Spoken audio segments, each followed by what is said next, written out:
My name is Clarence Daniel.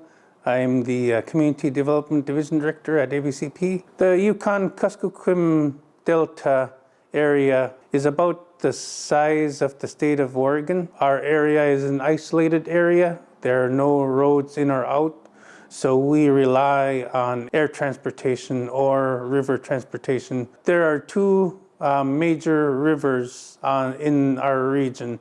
They are pretty much the lifeline.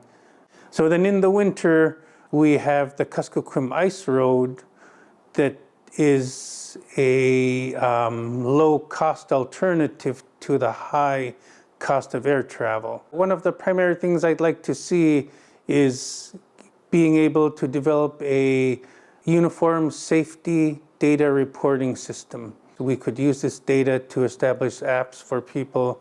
So if there was an ice road that was shut down, then it could show on the map like the 511 does for the state highways. You know, if there's an open hole, or if one of the rivers that the winter trails cross isn't frozen yet, that things like that can be flagged as hazards so that people know before they go that they would have to avoid those areas or go around those areas in order to be safe.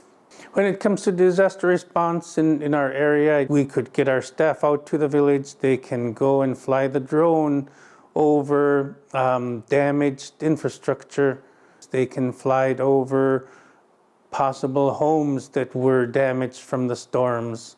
The drone can immediately get out and live stream to us here, or even in Anchorage, or even with DOT, or even with FEMA. That can really speed up the process of getting help to people that need it. I'm so happy to see that soon becoming a reality through the partnership with DOT. Sky's the limit. We could all go all the way to the sun and back with what we can do.